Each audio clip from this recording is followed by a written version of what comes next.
I built a dock. This is not going to be a step-by-step tutorial. I filmed none, or I recorded none of the actual construction of the dock. I'm going to throw up some pictures and I'm going to show you the material that I used, the hardware that I used, and how we put this together to make it a little bit easier. And I will go over some stuff that will make it a lot easier if you intend on building a dock for yourself. Let's take a closer look.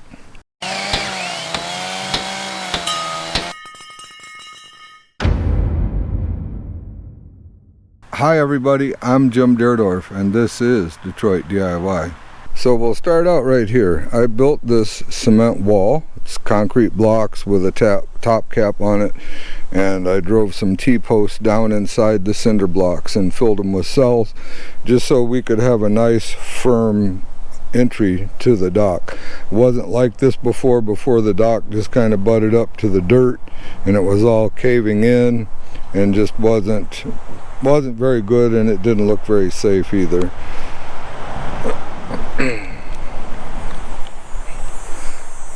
So I left a little bit of a gap between the dock and the footwall just so that debris can't become trapped in there and will fall through. That way it'll just help keep these treated lumber alive just a little bit longer. Now these brackets here I actually repurposed from the old dock because I had intended on maybe sitting this dock on a cement ledge right here, but it just wasn't going to pan out the way that I had hoped, and this made it easier to adjust it to get the material level with the footing to begin with. So we just went with this method right here. The material I used on top of the dock is a composite. It's an older composite. It's actually being repurposed. It came off of that deck behind the gray house right there, and I redid that about a year ago, so that's what we used here, and I think it turned out really cool. It's got some patina to it and it kind of looks like an old wharf.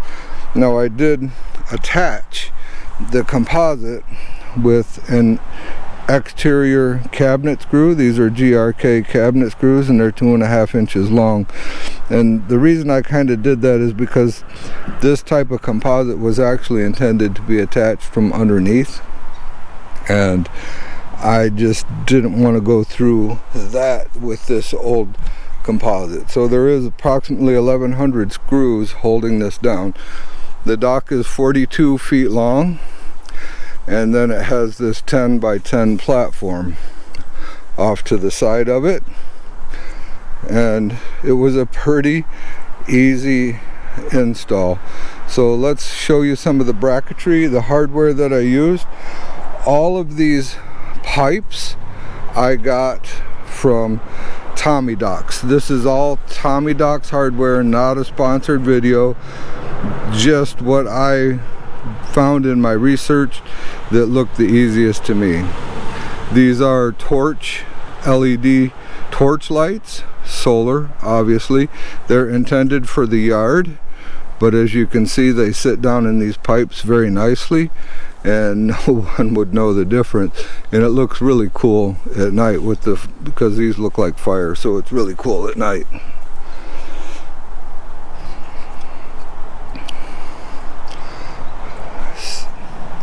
So what I bought from Tommy Docks was 6-foot pipes and 8-foot pipes.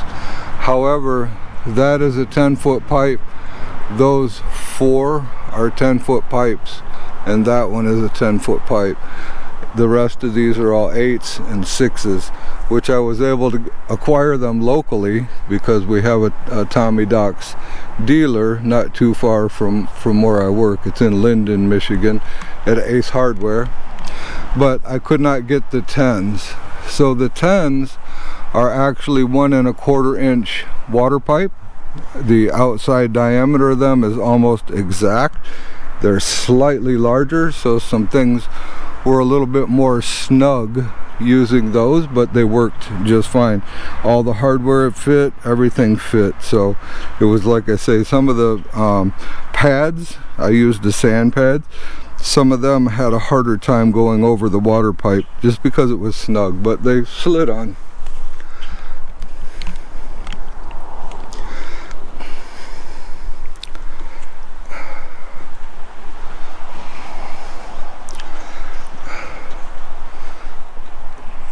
So what I did was I made 3 14-foot dock sections, and I made 2 5x10 dock sections just to make this easier to, 1, get it out here, 2, put it into place.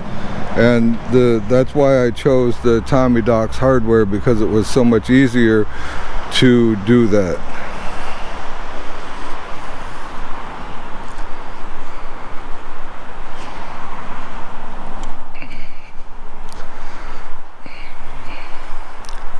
So this is all 2x8 material, and there's 2 stringers in here and then our rim joist. And the same thing with everything out there except for the 5x10 planks have 3 stringers in each one of them. So our distance between the stringers is not bad. This composite material is holding up to it just fine. This is the Tommy Docks bracket. And the nice thing about this bracket is that it continues on both sides and the pipe is in the middle. So right down here in this joint right here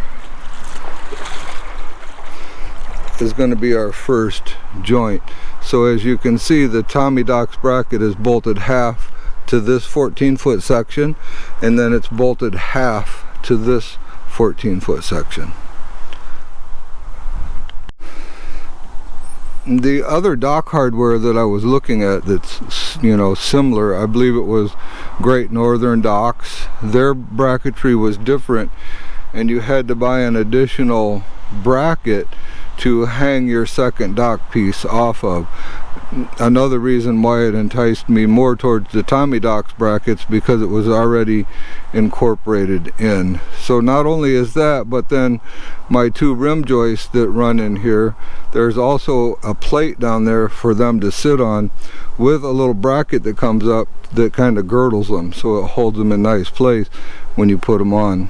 And I bought a set of wheels at Harbor Freight, $15 each or something like that, and I screwed them to a 2x4 that we screwed to the bottom of the end of each section, and then we screwed some 5-gallon buckets to that to help them float. So we had some flotation going on, bringing out these other bigger pieces. It made life a whole lot easier that at least they were floating and not all the way down on the wheels. I wasn't sure. This lumber is still kind of green, so I wasn't sure if it was going to float. Then all the rest of the bracketry is the same. So this is the same piece here, even though this is the center of this section.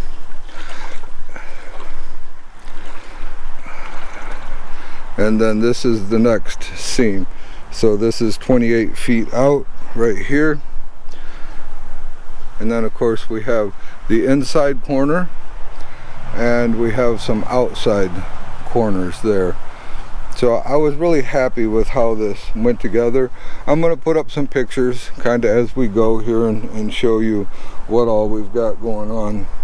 Now the Tommy Docks pads are down here on the bottom. Of course they're under the water, so I don't know how well we'll be able to see them. These are the 8-inch sand pads. So, and I did run into a little bit of muck further out on the dock, and when we ran into that muck, I actually had a couple of muck pads from the old dock that were still good, and we were able to put them on. The bracing is not from Tommy Docks at all. The bracing is, of course, a Womanized 2x4 for ground contact 2x4, and it is bolted to a bracket from Great Northern Docks.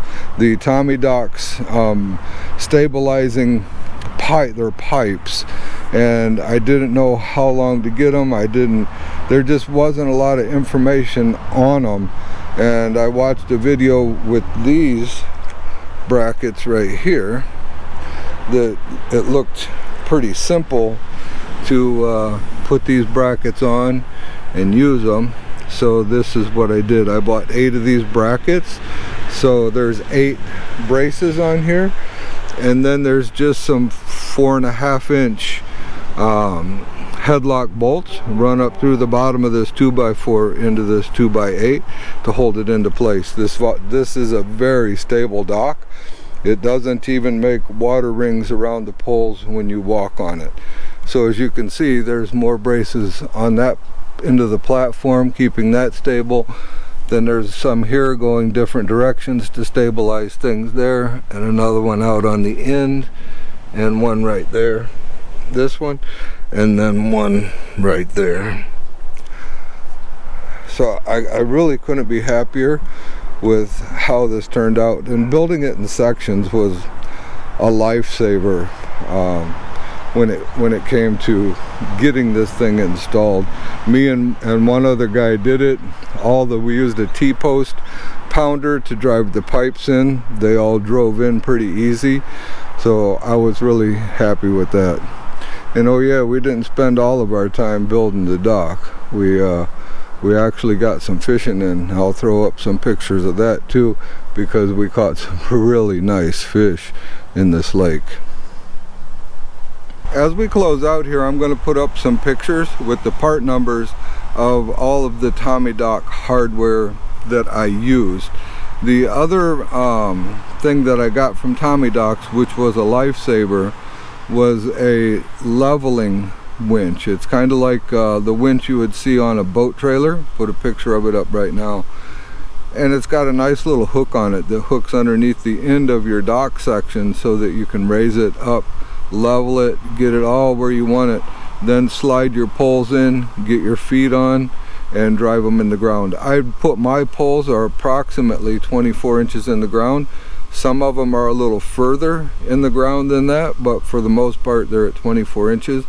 I felt pretty good about that. I don't think that the water is going to freeze out there. The most I've seen is about 14 inches of ice. So out further I know I'm good. Some of these that are up closer, I'm not sure. But if I have to level the dock after the winter, that winch from Tommy Docks will make that very nice. So I'll throw up a picture of the straight brackets that we used with the part number, the inside corner bracket that we used, the outside corner brackets, and then I'll also throw up a picture of the Great Northern Docks bracing that we used, so that you can see how that bracket is. They weren't super expensive, and they were really easy to figure out as far as angles were concerned, get them installed and get this thing firmed up where it wiggles nowhere. Alright guys, that's all we got for this time. If you haven't subscribed yet, I would greatly appreciate it if you would consider doing so. If you enjoyed yourself, click on one of those two videos. They're going to pop up next to me. And remember to always respect the power of your power tools. We'll see you soon.